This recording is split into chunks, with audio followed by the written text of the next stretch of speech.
നമസ്കാരം. ഇവിടെ എല്ലാം മുടങ്ങി, പെൻഷൻ മുടങ്ങി, എല്ലാം മുടങ്ങി. അപ്പോൾ പിന്നെ റേഷൻ മുടങ്ങിയാലും വൈദ്യുതി മുടങ്ങിയാലും എന്താണ് പ്രശ്നം? ഇതാ സംഭവിക്കാൻ പോകുന്നു. നമ്മുടെ റേഷൻ കടകൾ പൂട്ടിക്കിടക്കാൻ പോകുന്നു, അതുപോലെ തന്നെ വൈദ്യുതിയും മുടങ്ങാൻ പോകുന്നു. എന്തായാലും റേഷൻ കടകളുടെ കാര്യം ഞാനിപ്പോൾ പറയാം. റേഷൻ കടകളിൽ ഇപ്പോൾ ഉള്ള സ്റ്റോക്ക് കഴിഞ്ഞാൽ ഇനി പുതിയ സ്റ്റോക്കുകൾ വരാൻ സാധ്യതയില്ല. കാരണം വിതരണ കരാറുകാർ പരിപൂർണമായും അവർ വിതരണം നിർത്തിവച്ചിരിക്കുകയാണ്.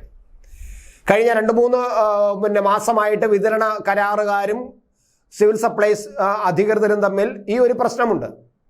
അപ്പോൾ കുറച്ച് കാശ് അവർ ബഹളം കാണിക്കും, അവർ സമരം ചെയ്യും എന്ന് പറയും, വാഹനങ്ങൾ സാധനങ്ങൾ കൊണ്ടുപോകില്ല എന്ന് പറയും. അപ്പോൾ കുറച്ച് പൈസ ഇവിടെ നിങ്ങൾ സംഘടിപ്പിച്ച് കൊടുക്കും, അങ്ങനെ അവർ വീണ്ടും കൊടുക്കും. അപ്പോൾ അവരോട് പറയും നിങ്ങൾക്ക് ഞങ്ങൾ ഉടനെ തരാമെന്ന് പറയും.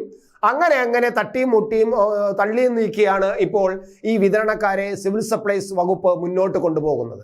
ഏകദേശം 70-ലധികം വിതരണക്കാര് ഈ റേഷൻ അരികൾ റേഷൻ കടകളിൽ എത്തിക്കുന്ന വിതരണ കരാറുകാരുണ്ട്. 70-ലധികം.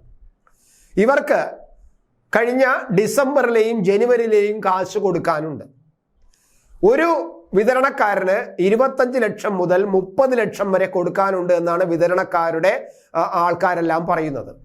അങ്ങനെ വരുമ്പോൾ കഴിഞ്ഞ 2 മാസത്തെയും പിന്നെ ഡിസംബറിൽ പലർക്കും പകുതി മാത്രമേ കൊടുത്തിട്ടുള്ളൂ. ഡിസംബറിലെ അവരുടെ വിഹിതം ഇത് അവരുടെ കാശ് മുടക്കി, അവരുടെ വാഹനങ്ങൾ മുടക്കി, അവർ അരി ഗോഡൌണിൽ നിന്നും ലോറിയിൽ കയറ്റി റേഷൻ കടകളിൽ കൊണ്ടിറക്കുകയാണ്.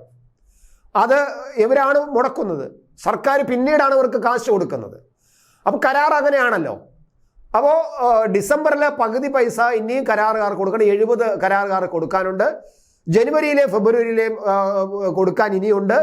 അപ്പോൾ എല്ലാം കൂടി കണക്ക് എടുക്കുമ്പോൾ ഏകദേശം 2 കോടിയോളം രൂപ ഈ വിതരണക്കാർക്ക് കുടിശ്ശികയായിട്ട് ഈ സിവിൽ സപ്ലൈസ് വകുപ്പ് കൊടുക്കാനുണ്ട്. അതുകൊണ്ട് തന്നെ വിതരണക്കാർ വിതരണം നിർത്തിവച്ചിരിക്കുകയാണ്. ഇപ്പോൾ പല റേഷൻ കടകളിലും ഇപ്പോഴുള്ള സ്റ്റോക്ക് കൊടുത്തു തീർന്നു കഴിഞ്ഞാൽ പിന്നീട് കൊടുക്കാൻ കഴിയാത്ത അവസ്ഥ. അതുകൊണ്ട് തന്നെ ഞങ്ങൾക്ക് റേഷൻ കടകളെ പൂട്ടിയിടേണ്ടി വരും എന്ന് റേഷൻ കട വ്യാപാരികളുടെ സംഘടന തന്നെ പറഞ്ഞിട്ടുണ്ട്. അതിൽ C Mohanan Pillai, all Kerala ration dealers association എന്ന് പറയുന്ന സംഘടനയുടെ വൈസ് പ്രസിഡന്റ്, സംസ്ഥാന vice president C Mohanan Pillai പറഞ്ഞിരിക്കുന്നത് ഞങ്ങൾക്ക് അടയ്ക്കാതെ നിവർത്തിയില്ല. കാരണം ഞങ്ങൾക്ക് ഇനിയിപ്പോൾ മാത്രമല്ല ഞങ്ങൾക്കും കിട്ടാനുണ്ട് 2 മാസത്തെ റേഷൻ കട വിഹിതം, ഞങ്ങൾക്ക് തരാനുള്ള കാശ്. ഞങ്ങളുടെ കാശും ഇതുവരെയും തന്നിട്ടില്ല. അപ്പോൾ 2 മാസത്തെ തുക റേഷൻ കടക്കാർക്കും കൊടുക്കാനുണ്ട്, വിതരണക്കാർക്കും കൊടുക്കാനുണ്ട്. ഇനിയൊരു പ്രശ്നമുണ്ട്. ഈ വിതരണക്കാർക്ക് കൊടുക്കാത്തത് കൊണ്ടുള്ള പ്രശ്നം എന്ന് പറഞ്ഞാൽ റേഷൻ കടക്കാർക്ക് അരി കിട്ടുന്നില്ല എന്നുള്ളത് മാത്രമല്ല, റേഷൻ കടക്കാർക്ക് സംസ്ഥാന സർക്കാർ കൊടുക്കേണ്ട, വകുപ്പ് കൊടുക്കേണ്ട പൈസയും കൊടുക്കുന്നില്ല എന്നുള്ളത് വേറൊരു വിഷയം. അതും അവരുടെ അടച്ചുപൂട്ടാൻ അവർ കാരണമാകുന്നുണ്ട്. അതും അവർ പറയുന്നുണ്ട്. അപ്പോൾ 2 കാരണങ്ങളാണ് അവർ റേഷൻ കട അടച്ചുപൂട്ടാൻ തീരുമാനം എടുത്തിരിക്കുന്നത്. ഒന്ന്, ഞങ്ങൾക്ക് ആവശ്യത്തിന് സ്റ്റോക്കില്ല, അരി എത്തിക്കുന്നില്ല. 2, ഞങ്ങൾക്ക് തരേണ്ട മാസം തോറും തരേണ്ട ഞങ്ങളുടെ തുക തരുന്നില്ല. അപ്പോൾ ഞങ്ങൾക്ക് ഇത് മുന്നോട്ട് കൊണ്ടുപോകാൻ പാകുന്നില്ല. പിന്നെ ഇനിയൊരു വിഷയം ഈ സർക്കാർ അല്ലെങ്കിൽ ഈ സിവിൽ സപ്ലൈസ് നേരിടുന്നത്, ഈ FCI ഗോഡൌണിൽ നിന്നും ലോറികളിലേക്ക് ചാക്കകളിൽ അരി മാറ്റുന്നതും ലോറികളിൽ കൊണ്ട് അട്ടിയിട്ട് കെട്ടി ലോറികളിൽ ലോഡ് ചെയ്യുന്നതും അവിടുത്തെ തൊഴിലാളികളാണ്. അപ്പം ചുമട്ട് തൊഴിലാളികളാണ്. ഈ ചുമട്ട് തൊഴിലാളികളുടെ കൂലി കൊടുക്കുന്നത് ചുമട്ട് തൊഴിലാളി ക്ഷേമനിധി ബോർഡാണ്. ഈ ക്ഷേമനിധി ബോർഡിന് ആരാണ് കാശ് കൊടുക്കുന്നതെന്ന് പറഞ്ഞാൽ ഈ വിതരണം ഏറ്റെടുത്തിരിക്കുന്ന കരാറുകാർ എത്ര കൂലി ആൾക്കാർ ഈ ചുമട്ട് തൊഴിലാളികളായിട്ട് തങ്ങൾക്ക് അരി ലോഡ് ചെയ്യാൻ വന്നു, അവരുടെ എണ്ണം അനുസരിച്ചിട്ട് അവരുടെ കൂലി ഈ ക്ഷേമനിധി ബോർഡിൽ അടയ്ക്കും. അങ്ങനെ ക്ഷേമനിധി ബോർഡിൽ അടയ്ക്കുമ്പോൾ ക്ഷേമനിധി ബോർഡാണ് പിന്നെ ഈ തൊഴിലാളികൾക്ക് കൂലി കൊടുക്കുന്നത്. കഴിഞ്ഞ 2 മാസമായിട്ട് ഈ കരാറുകാർ തുക അടയ്ക്കുന്നില്ല.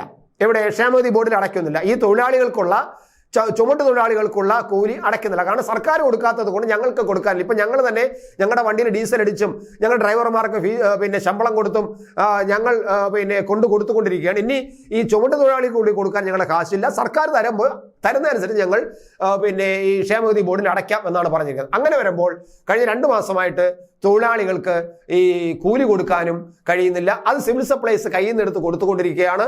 അവിടെയും നഷ്ടം സംഭവിച്ചുകൊണ്ടിരിക്കുകയാണ്. ഇനി മറ്റൊരു കാര്യം, ഈ കരാറുകാരും ഈ വിതരണ കരാറുകാരും സിവിൽ സപ്ലൈസ് തമ്മിലൊരു ഇടപാടുണ്ട്. അതായത് എല്ലാ മാസവും 5-ാം തീയതിക്കകം തന്നെ കഴിഞ്ഞ മാസത്തെ ഈ ചുമട്ട് തൊഴിലാളികൾക്കുള്ള കാശ് മൊത്തം അടച്ചിരിക്കണം. അടച്ചില്ലെങ്കിൽ ആ കരാറുകാരെ കരിമ്പട്ടിയിൽ ഉൾപ്പെടുത്തും. അങ്ങനെ കരിമ്പട്ടിയിൽ ഉൾപ്പെടുത്തി കഴിഞ്ഞാൽ അവരുടെ പേരിൽ റവന്യൂ റിക്കവറി നടത്തും എന്ന്. പക്ഷേ ഇപ്പോഴും അവരെ കരിമ്പട്ടി ഉൾപ്പെടുത്താനോ റവന്യൂ റിക്കവറി നടത്താനോ കഴിയാതെ വന്നിരിക്കുന്നു. അങ്ങനെ പൊതുവിൽ നമ്മൾ നോക്കുമ്പോൾ റേഷൻ കടകൾ അടച്ചുപൂട്ടേണ്ട അവസ്ഥയിലേക്ക് കാര്യങ്ങൾ എത്തുകയാണ്.